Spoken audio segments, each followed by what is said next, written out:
everybody doing? Good morning. Well, let me tell you, I feel so sad. I feel so sad at the fact that we finished the Mars and Venus series. Don't you? Don't you? I'm a little bit sad.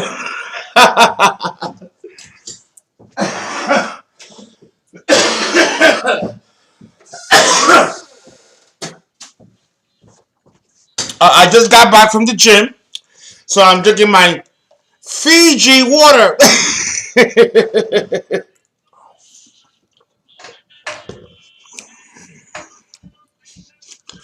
No te seas celoso, no celoso. Tito Rodriguez, don't be so jealous. No te seas celoso. That's what I tell my husband or boyfriend, Scorpio. Not to be so jealous. Anyway, ladies and gentlemen, we are going to begin the the ascendant, the rising sign. But let us there is a significance between the sun sign and the ascendant sign. The sun sign ascendant sign combination. Excuse me. And in my website, I have in my website, the People's Astrologer, I have sun sign ascendant combination, but I didn't complete it. It's a lot of work. So I postponed the project back in 2017 from completing that on my website. It was just too much work. And doing the theater and doing my other projects, so I shelved it. Then comes YouTube. Thank God for YouTube. So it saved me from having to write on the website. Because remember, it's Aries, Taurus, Aries, Gemini, Aries, Cancer. That's 12 times 12. That's 144 entries. Ow! That's a lot of work. Now you see why I asked for donations? That's a full-time job. So that didn't work. So I abandoned the project on my website.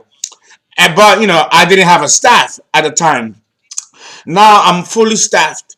So I can have people do my data entry and put the information in the website for me. But because all of you wanted me to give an explanation of the ascendant through YouTube, I again postponed the project to complete it on my website.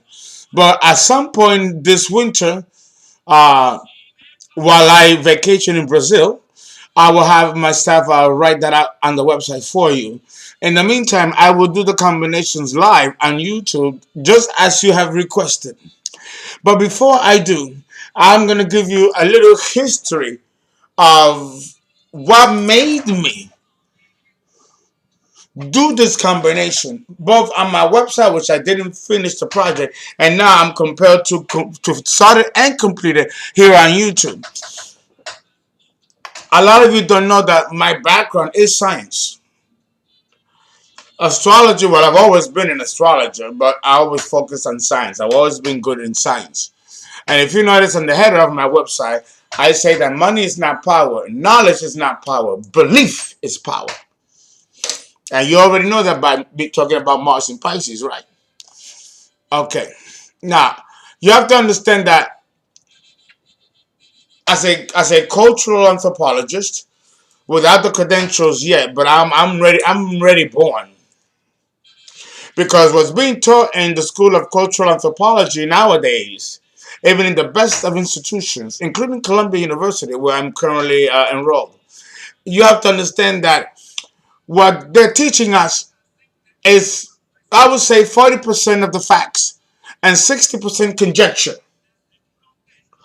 I'm bringing to the table 60% and 40% relative. Let's put it that way. But even with that, cultural anthropologists are reluctant to admit the validity of astrology. Yes, it is true that astrology, along with anything else in life, is relative. And if you don't believe in it, well, it will not affect your life in any way because we were endowed with the gift of free will. And therefore, if we don't have to believe, we don't have to believe in anything that we don't want to believe in. Okay? Um, I feel that I must explain some scientific facts as to why astrology works. First off, astrology is a blueprint of the soul's journey in any incarnation. Okay? That's first and foremost. Astrology is not taken seriously because it has never been explained scientifically to the layman. Our Western culture considers astrology to be hearsay, paganistic, and therefore demonized in the eyes of the public. But you have to pause and ask yourself, as an educated individual in the 21st century, in a modern world of today, if astrology is so fake, why is it still here? Why has it survived the ages? That's something the anthropologists, cultural anthropologists, cannot explain.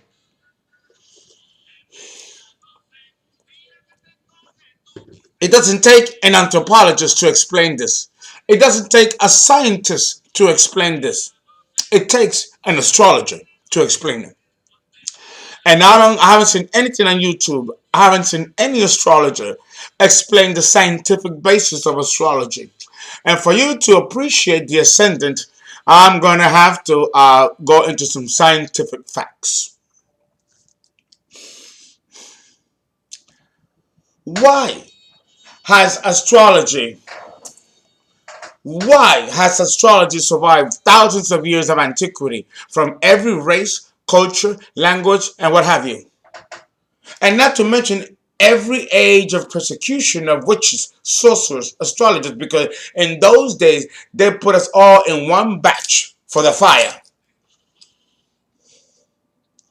Why are we still here? Why is the public held hostage by its mystery, allure, and fascination? The Bible has 15 references, 15 biblical passages or verses in the entire Bible. Yet, yet, well, what can I say? What can I say? Well, let me explain something to you as I go down here. Let me explain something. The Jewish Torah by Rabbi Joseph Bitton, Awesome Creation, a study of the first three verses of the Torah. The Jewish Torah and the Kabbalah hold 2/3 of its text to astrological mysteries and principles. 2/3 of the text of the Kabbalah and the Jewish Torah has astrological mysteries and principles. And our Western Bible only has 15 verses? Something ain't right here. Something ain't right. Then in India, astrologers are a dime a dozen. Astrology is taught in universities and degrees are issued based on it in the continent of India. Okay?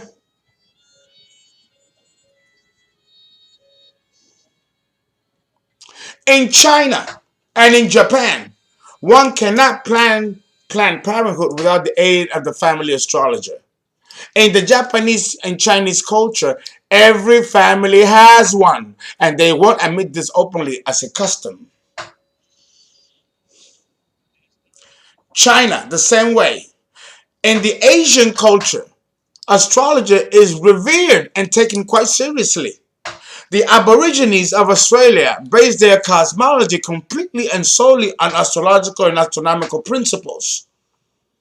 In Africa, the basin of civilization holds all the secrets of astrological knowledge, yet, our Western American culture demonizes it, discredit its validity and its usefulness to those that benefit from it, from its wisdom, and looks down upon those who believe, practice, and endorse it. Why? Why? Our issue with it, simple. We don't want you to know because it will not lend to the powers that are the world dominators. They don't want you to be enlightened. It is impossible to oppress and suppress enlightened beings. Therefore, the knowledge of self-enlightenment has to be destroyed. Usually, the 1 to 3% of the bloodlines which run this planet. It's bad for business. Okay?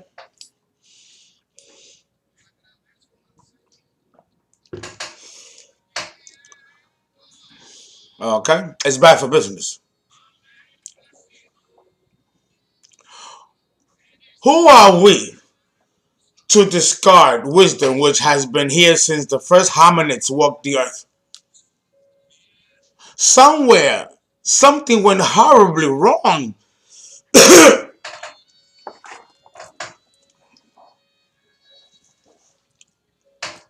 Okay?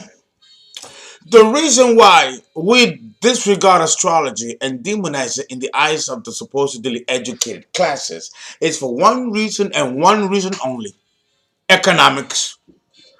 It all comes down to economics. Think about it.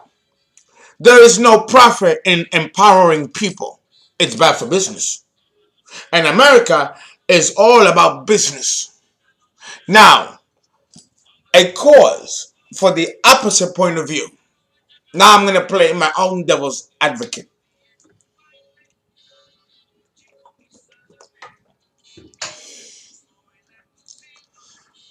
There is a lot of misinformation concerning astrology. Many people think that palm readers, psychics, clairvoyant, mediums, and all other spiritually gifted individuals are astrologers. These people are not astrologers, but the term has been abused to include everyone in the mix. Yes, these people can very well possess astrological knowledge, which aids and lends credence to what they already know concerning their own particular gifts. But if we were to ask these very same people if they can erect a birth chart, or better yet, bring them a copy of a birth chart and see if they can interpret it for you the way it should be done by a professional astrologer, the answer is that they won't be able to unless they were specifically trained in the scientific art of astrology. A good astrologer is one that has a comprehensive education in the humanities, preferably the social sciences. It is the best applicability as a clinical diagnostic tool, no different than any other clinical tool employed in the therapeutic professions. Okay? A solid education in social and cultural anthropology is best. That way, you will be able to understand the basis of every culture and apply the scientific art on the basis of that culture's cosmology. Okay? It helps if the astrologer is older than 40 years old because he or she will have had enough experience to be able to perceive cycles of change which occur to all of us, young and old, and therefore will be able to apply the life experiences to the chart and deduce where you are in your life at that moment that you visit an astrologer. Young astrologers in their 30s and 20s are still basing their experience on intellectual possibilities and probable scenarios which may not match the actual reality of a client. I'm not saying all do, but because they don't have enough life experience to know for themselves if these theories are existentially applicable or not is a subject of time and experience, independent of theoretical learning. So understand that there's a lot involved here. Okay. Now, having said that, having said that, now I'm going to jump into the astrological phenomenon scientifically explained. Okay? First and foremost, we are not from this planet. We come from the stars. We were placed here by the God of form, the creator God, Jehovah. And Jehovah is just one name ascribed. There's Nisi, El Shaddai, Rebecca, Eloika, Mekadishim, Shalom, Sabath, Rai, Elion, Hasinu, Elohinu, Tidekinu, Shama, Elohim, Adonai, Tiresh, Tarshish, Janesh, Brahma, Vishnu, Kali, Allah. He comes by many names: Saturn, Satan. These are all the names attributed to the Creator God, and some call him the demiurgic God of Jehovah, who is in charge of this solar system. I will say no more. All you have to do, if you don't believe me, read the Bible. Open the Bible. Preferably the King James Version. But you have to be trained in 16th century English to understand King James Version. Fortunately, I was trained in 16th century English and can read the Bible like it's water. And the translations, when you move away from the King James Version, and King James Version is bad enough, but it's closer to the truth than most of these other translations and new editions. Okay, so, but nevertheless, all you have to do is read your Bible and get that right out the gate. There is a God above Jehovah, the Ein Sof, the Ein Sof. I'm corrupting the pronunciation because it's too sacred to pronounce it. It's Hebrew. Okay? The Bible is full of dogma, to be honest with you. But this particular information, as stated in Genesis, is actually true. The entire book of Genesis, believe it or not, is actually pretty true and pretty accurate if you're looking at the King James Version. The language has been quite simplified. Conventional and orthodox science has already proven this. I'm going to offer you some very hard truths, which may freak you out. So here it is. We were created by highly exalted beings which reside beyond the abyss. This is a Kabbalistic mystery. Behind the black holes that we have in our center of our own galaxy, and that of Andromeda, and that of all the other galaxies, that is the abyss. That is the bottomless pit.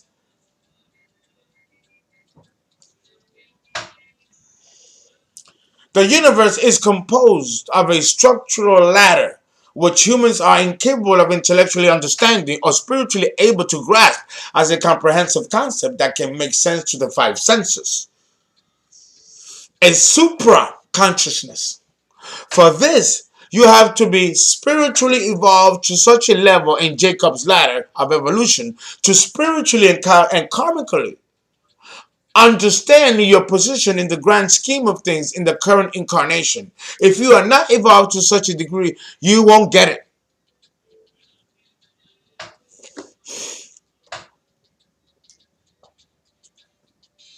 To understand your particular human experience in this incarnation, you must understand the basic nuts and bolts of the human ego and personality, which it serves. In astrology, the ascendant, the moon sign, and the sun sign make up the human ego and personality. The ascendant, the origin and root of the personality. As we evolve, it becomes the seat of the soul, but that's a little bit more complicated.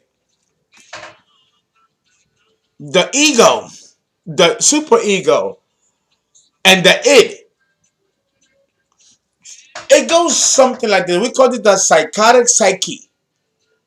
The id wants immediate gratification, instant gratification, sex, food, drink, drugs. The ego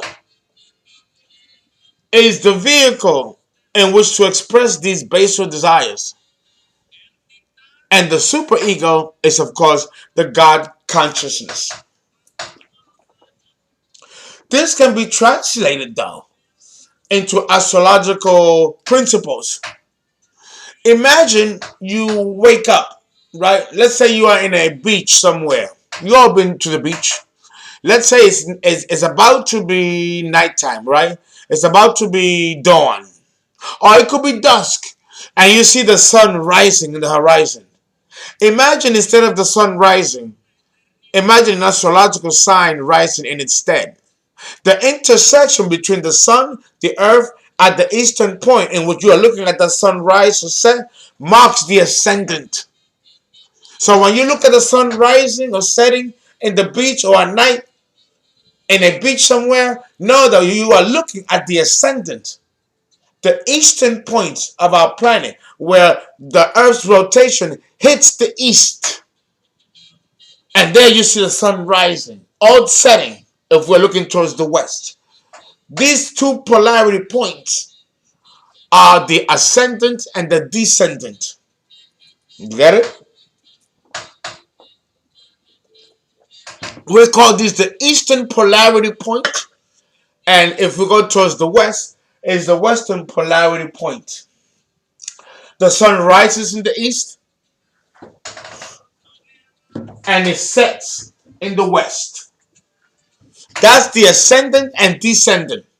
The two edges of our planet, of the earth, the horizon. Can you visualize it?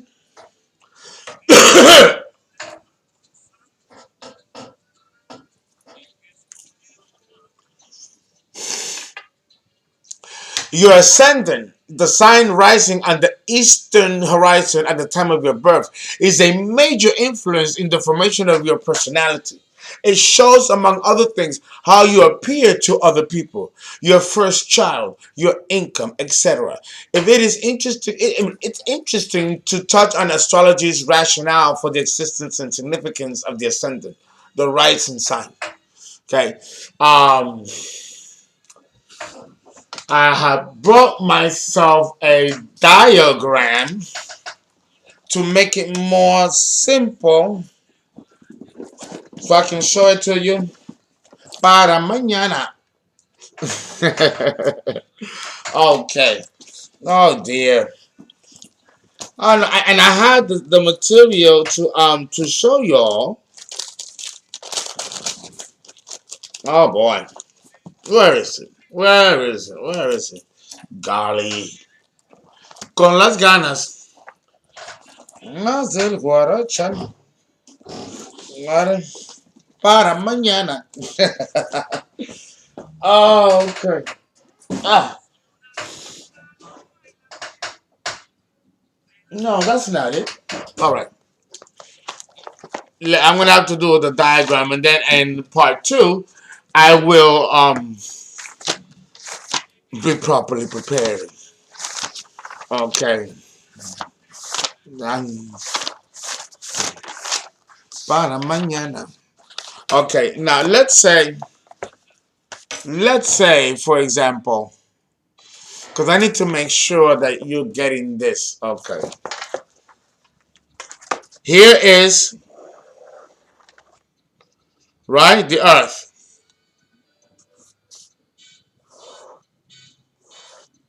Right.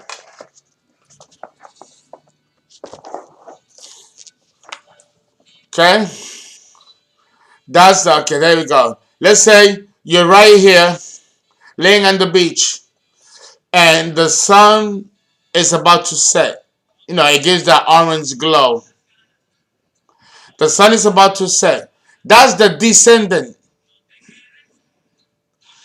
But and up here, if you're on the other side of the planet, that same sun that's about to dusk, right, is dawning on the other side of the earth. That's the ascendant for this side of the earth, but it's also the descendant. But here is the ascendant and here is the descendant. You understand? One is going down and one is going up. But it can also go down and this one can also go up. It's relative. So this is the edge of the planet. The edge of the planet. That's the ascendant. In the middle of the planet, up here, the midheaven. That's the MC. Here is noon.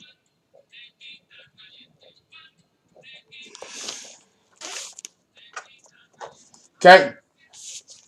The edges, the edges. This is the ascendant. The sun is rising and you're here watching it. But on the other side of the earth, the sun is going up, it's rising. And on the other side of the earth, the sun is setting. This is the ascendant when the sun rises. But this is also the ascendant when the sun rises. It's just that on this side of the earth, it rises while it descends on the other side. Okay? I was in Dubai. I was on the other side of the earth. The ascendant rises in Dubai. But when it rises, it's setting in the west. Okay? The edges represent the ascendant. The top of the planet is the midpoint, what we call noontime. When it's 12 o'clock, the sun is up here. When it's 6 o'clock in the morning, the sun is down here. Okay? Or on the other side of the earth. 6 in the morning. 6 in the morning. By the time it reaches 12 noon, it has reached on top of the earth. The top of the earth. We call that the midheaven, the MC. And then down here,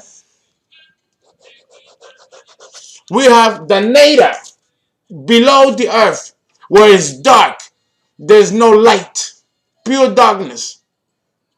These are the 4 cardinal points of Aries, Libra, Cancer, and Capricorn. And we're done with part 1.